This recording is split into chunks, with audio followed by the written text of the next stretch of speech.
नमस्कार दोस्तों, अतिथि वॉइस चैनल में आप सभी का स्वागत है। आज आप लोग सुनेंगे दो बहनों की कहानी, गरीब बहन और अमीर बहन की कहानी। एक गांव में दो बहनें रहा करती थी, कंचन और रेखा। कंचन का कम पढ़े लिखे होने के कारण कंचन का विवाह एक गरीब परिवार में हुआ। वहीं रेखा की सुंदरता पर रीझ कर एक अमीर व्यक्ति ने उसे विवाह किया।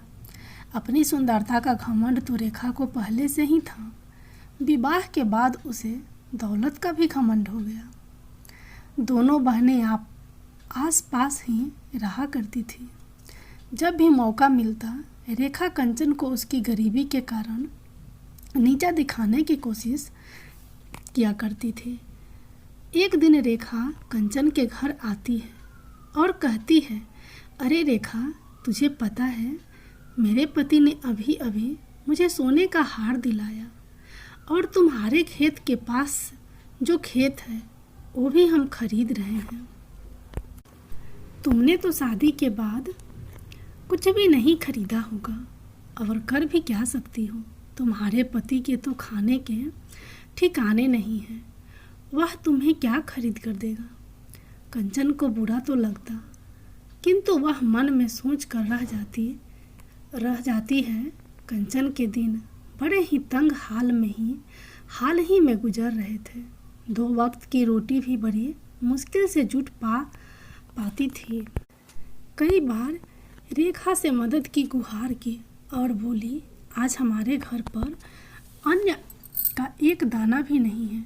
ऐसे में मेरे पति जमींदार के घर पर गए, मगर जमींदार ने पैसे देने से इनकार कर दिया। तो रेखा बहन, आज तुम थोड़े पैसे की मदद कर दो, फसल बिकते ही हम तुम्हारे पैसे लौटा देंगे। तो रेखा बोली, अरे बहन, तू आज पैसे मांगने आई है। अगर तू कल पैसे मांगने आती तो मैं तुझे थोड़े बहुत पैसे दे भी देती। मैंने तुझे बताया था ना, तुम्हारे खेत के पास वाला खेत हम खरीद रहे हैं। तो आज सुबह सुबह मेरे पति घर में जितने भी पैसे थे सभी लेकर चले गए। घर में आज पैसे नहीं हैं। ऐसे भी रेखा ने कभी उसकी कोई मदद नहीं की। एक दिन कंचन ने सोचा कि रेखा ने भी पैसे देने से इनकार कर दिया। अब मैं क्या करूं? एक काम करती हूं, मैं मेरे बड़े भैया के घर जाकर उनसे पैसे मांगती हूँ। वो मुझे पैसे देने से मना नहीं करेंगे। फिर कंचन अपने बड़े भैया के घर जाने लगती है तो उसे रास्ते में एक बूढ़े बाबा दिखाई पड़ते हैं जो एक पानी का मटका लेकर जा रहे थे। तो कंचन बोली, अरे बाबा, इतनी गर्मी में आप इतना भारी मटका लेकर कहाँ जा रहे हो? तो बूढ़े बाबा बोले, कहीं नहीं बेटी, बस यह पास वाले गांव में मेरा घर है, वहीं यह पानी का मटका लेकर जा रहा हूँ। फिर कंचन बोली, अच्छा, मैं भी वहीं जा रही हूँ, लाओ यह मटका मुझे दे दो। फिर बूढ़े बाबा बोले, नहीं बेटी, नहीं, मैं ले जाऊँगा, यह मटका तो क्यों तकलीफ़ उठाती है। तो कंचन बोली, अरे बाबा, मैं भी तो आपकी बेटी जैसी हूँ, लाओ दे दो मुझे यह मटका। फिर कंचन ने बूढ़े बाबा से वह मटका ले लिया और दोनों साथ साथ गांव पहुँचे। कंचन ने बूढ़े बाबा के घर तक वह मटका पहुँचा दिया और बोली, ठीक है बाबा, अब मैं चलती हूँ। और अपने भाई के घर पर पहुँच गई, मगर उस समय भाई घर पर नहीं था। तो कंचन बोली, अरे भाभी, भैया कहाँ पर है? तो उसकी भाभी बोली, वह घर पर नहीं है। तो कंचन बोली, मुझे भैया से बहुत ज़रूरी काम था। तो उसकी भाभी बोली, क्या काम है, मुझसे कहो। फिर कंचन बोली, भाभी, मैं आपको क्या बताऊं, मेरे घर के हालत बहुत ख़राब है। हमारे पास तो एक वक्त के खाने के भी पैसे नहीं हैं। तो उसकी भाभी बोली, तो इसमें हम क्या कर सकते हैं? हमारे पास कौन सा पैसों का पेड़ है जिसमें से हम पैसे तोड़ कर तुमको दे दें। हमारे पास अभी कोई पैसे नहीं हैं। ठीक है, पैसे के अलावा और कोई काम हो तो बताओ, वरना यहाँ से जाओ। फिर कंचन उदास होते हुए कहती है, ठीक है भाभी, मैं चलती हूँ। भाभी ने उसे घर से भगा दिया।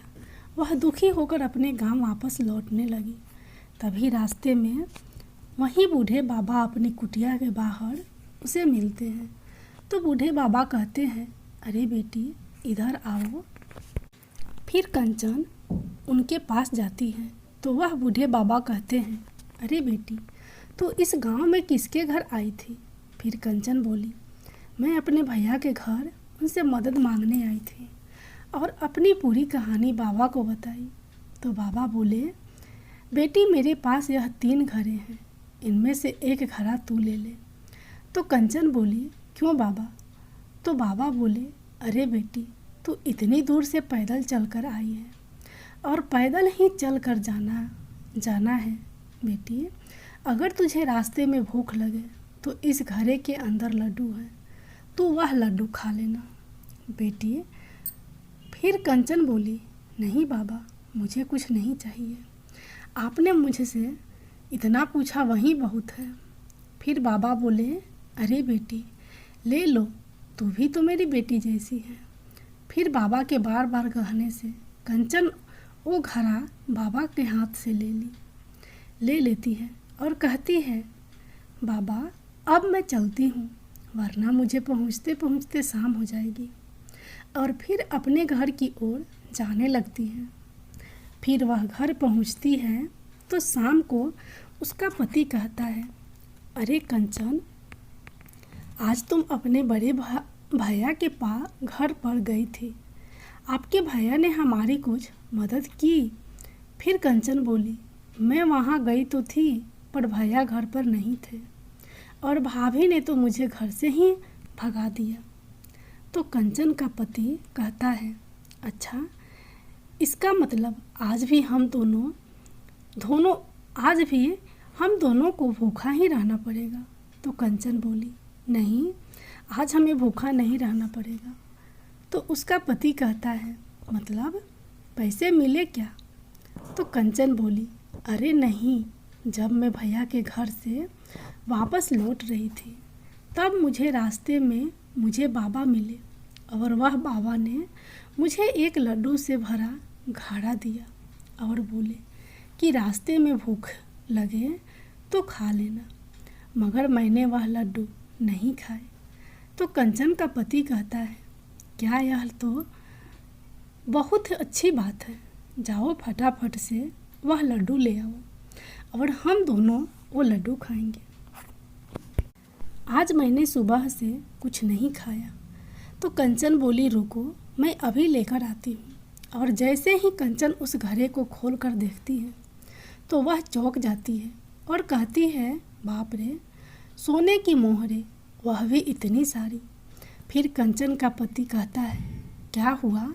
और वह भी देखता है तो कहता है, बाप रे बाप, इतनी सारी सोने की मोहरे, तुम्हें यह घड़ा किसने दिया? फिर कंचन बोली, मैं सच कह रही हूँ, मुझे यह घड़ा उस बाबा ने ही दिया है। फिर कंचन का पति कहता है, अरे भगवान, मुझे तो अपनी आंखों पर विश्वास नहीं हो रहा है। मुझे तो लगता है कि ऊपर वाले ने हमारी सुन ली। फिर कंचन बोली, आप सच कह रहे हो।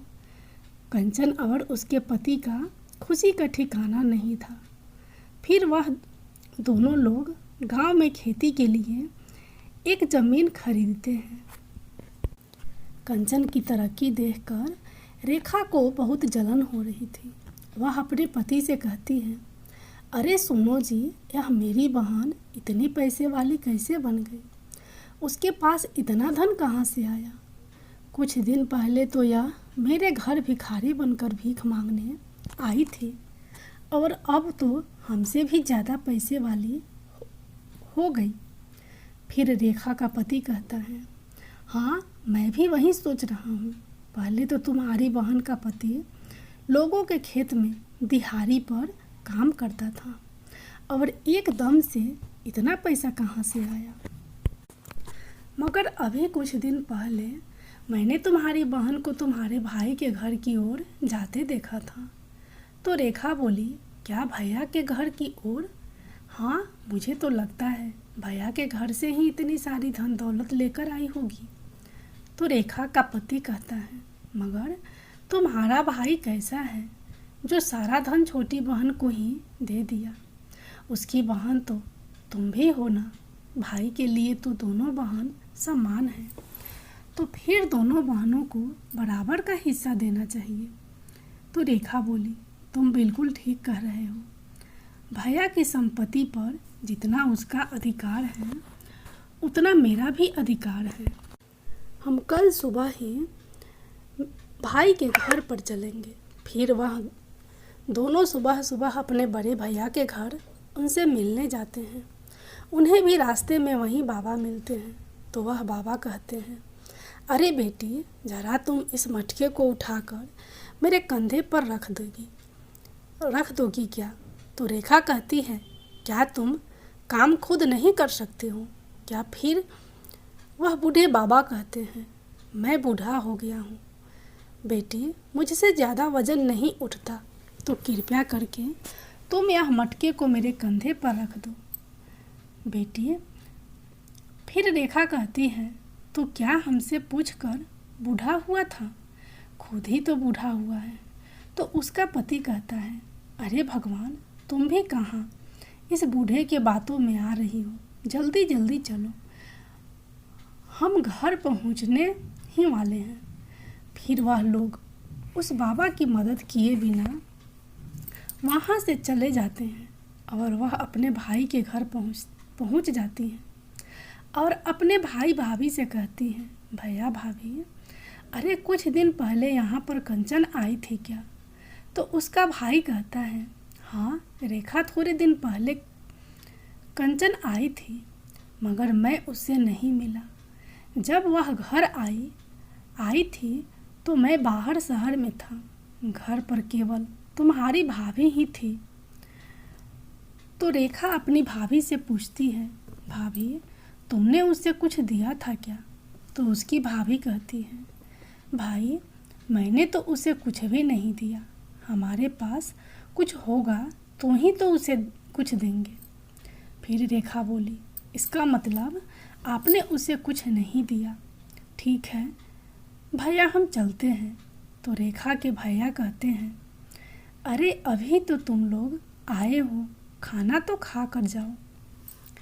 तो रेखा कहती है, नहीं, हम लोग तो यहाँ से निकल रहे थे, तो सोचा भैया से मिलते चलते हैं। अब हम चलते हैं।